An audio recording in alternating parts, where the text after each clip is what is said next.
Hola,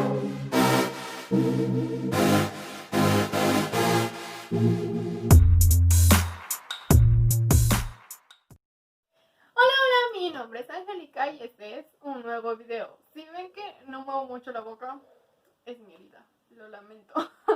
No lo calculé bien. Pero bueno, el día de hoy vamos a hablar acerca de las verdaderas historias detrás de las películas de terror. Específicamente escogí 4, escogí 2 cortas, 2 más o menos largas, así que empecemos. La primera película con la que quiero empezar es una bastante popular. Es El exorcismo de Emily Rose. Esta historia comienza el 2 de septiembre de 1952 en Alemania. Y originalmente la chica no se llama Emily Rose. Esta chica se llama Anneliese Michael. Todo bien hasta que llegó a sus 16 años. Empezó con muchos temblores y pues fue diagnosticada con epilepsia. Evidentemente hay tratamientos para esta enfermedad, entonces empezó a tomar estos tratamientos. Cabe recalcar que esto no le ayudó para nada, empeoró todo su estado y empezó a decirle a sus papás que no tenía epilepsia, más bien que tenía demonios dentro de ella. Su familia es súper cristiana, entonces lo que se les ocurrió hacer es hablarle al padre y decirle: padre, quiero un exorcismo para mi hija. Evidentemente se lo niegan porque no tenía todos los síntomas que puede tener cuando tienes un demonio dentro. De los síntomas más comunes es tener aberración hacia cuadros o objetos religiosos y hablar idiomas desconocidos, cosa que no le estaba pasando en ese momento, así que este exorcismo fue negado por estas razones. Al continuar con su tratamiento de epilepsia, le cambian los medicamentos para asegurarse qué medicamento es el mejor para su cuerpo. Esto hace que cada vez empeore y empeore y empeore más. Evidentemente empieza a dejar de comer, ya empieza a haber una aberración hacia esos objetos misteriosos. Entonces, en esta situación, sus padres vuelven a solicitar el exorcismo, cosa que ahora sí se les dio. En 1975 se le empezaron a dar sus exorcismos 2 veces a la semana. El 30 de junio muere esta chica, desgraciadamente, obviamente por desnutrición y neumonía. Evidentemente hacía mucho frío, no había comido. Ella solo lo que comía o la dejaban comer los demonios era insectos, su propia orina y también sus heces fecales. Entonces, imagínense qué tan desnutrida debe de estar esta chica al punto de morir por esta situación. Las últimas palabras fueron: mamá, tengo miedo. El exorcismo en Connecticut o invocando espíritus. Esta historia trata de una familia que es Carmen Schneiderek. Espero haber pronunciado bien el apellido. Pero bueno, esta familia tenía a su hijo, se conformaba mamá, papá y, si no mal recuerdo, entre 2 o 3 hermanos. Uno de estos hermanos tenía cáncer, desgraciadamente, y su casa le quedaba muy lejos de la clínica. Así que la mejor solución para esta situación fue mudarse a una casa más cercana de la clínica, así ya no tendrían que batallar o que su hijo tuviera tanto cansancio al regresar a su casa por sus quimioterapias. Así que deciden mudarse de hogar y encuentran un nuevo hogar. En 1980 la madre reporta que hay actividad extraña en esta casa nueva. Realmente no tenían mucho tiempo de que habían llegado a esta casa. Este caso llegó a un investigador paranormal y también a los Warren, así que estas 3 personas fueron a investigar qué es lo que estaba pasando en esta casa. En estas investigaciones se dieron cuenta que habían muchos crucifijos. Entonces, investigando un poco más acerca de la historia de esta casa, se habían dado cuenta que esta casa era una casa de servicios funerarios. Entonces, ahí viene la respuesta. Sí, por eso había tanto espíritu en esta casa. A esta familia le pasó desde que se le podría la comida hasta que se movían objetos e Inclusive también tuvieron ataques de demonios. Ya físicamente se metían con esta familia. Y para 1988 le dieron un exorcismo a esta casa. Efectivamente, sí funcionó y estos demonios se fueron. La siguiente historia es acerca de la película de Chucky, ¿sí? Ese muñeco maldito.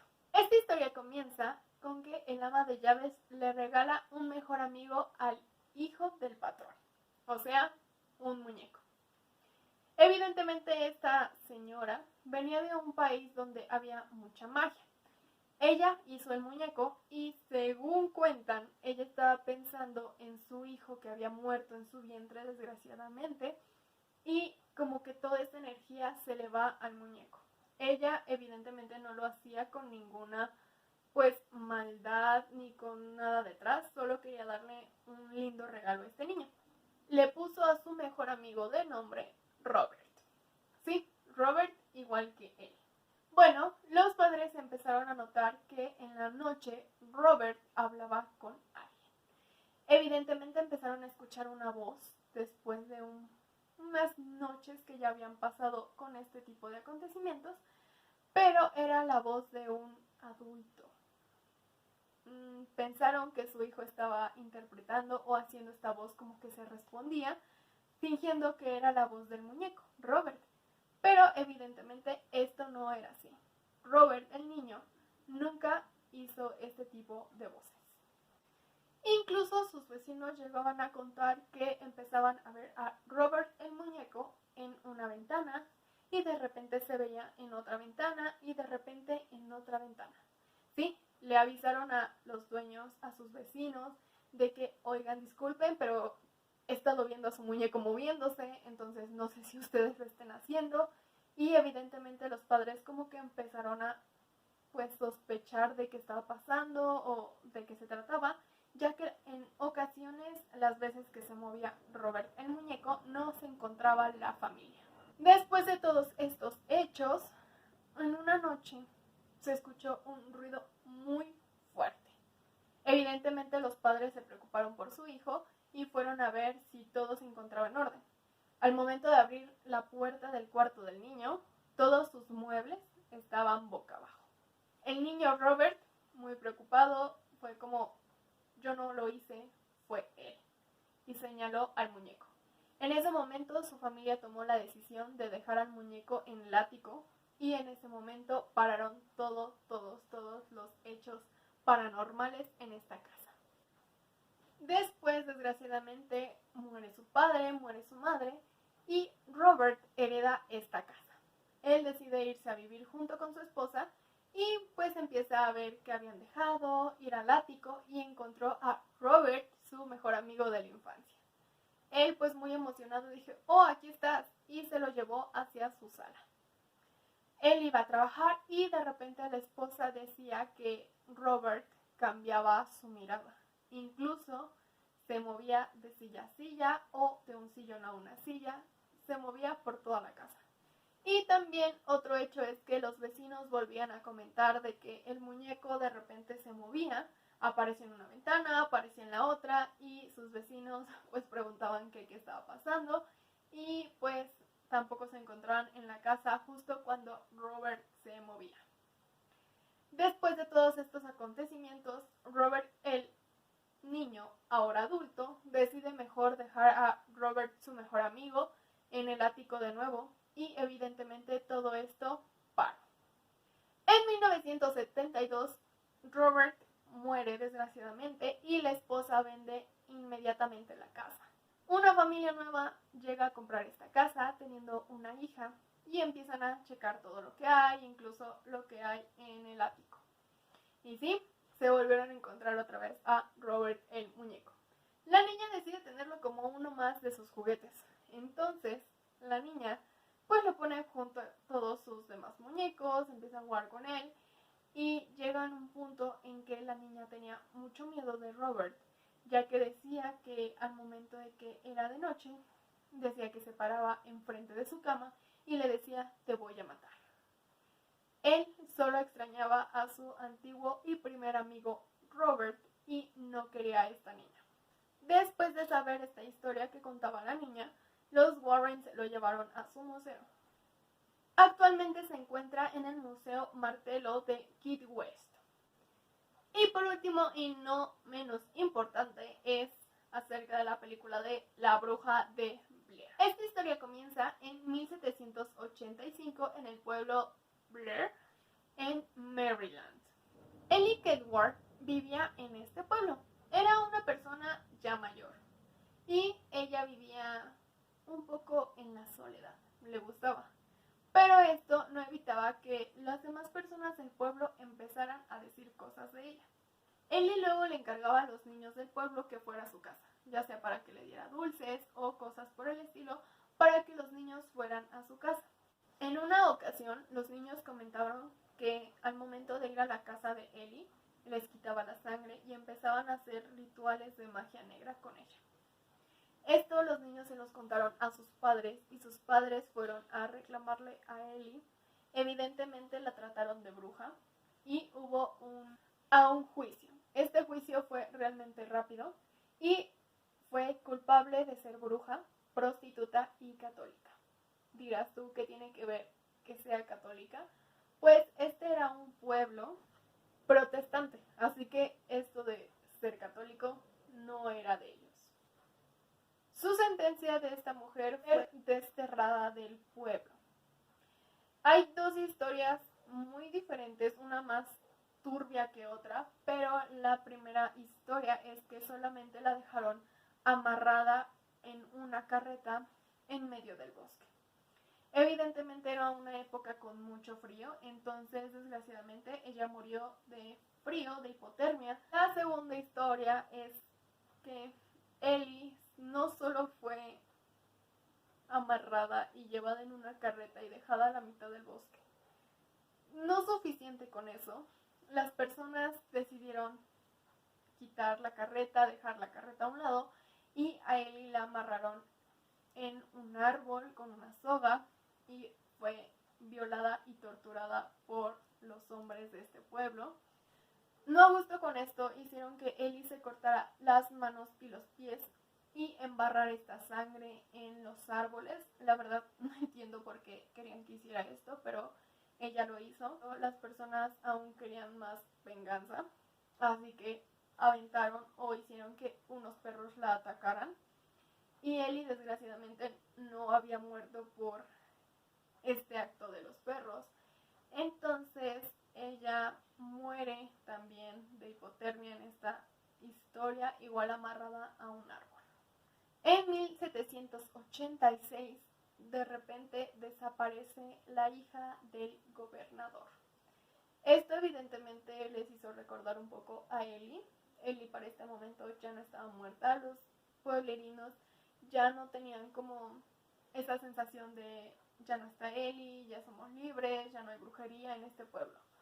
Pero pasó lo de esta niña y una semana después el gobernador desaparece. Así empezaron a desaparecer aproximadamente la mitad de los niños en este pueblo y todos los pueblerinos que quedaron decidieron mejor irse, ya que imaginaban que Ellie se estaba vengando de una u otra manera.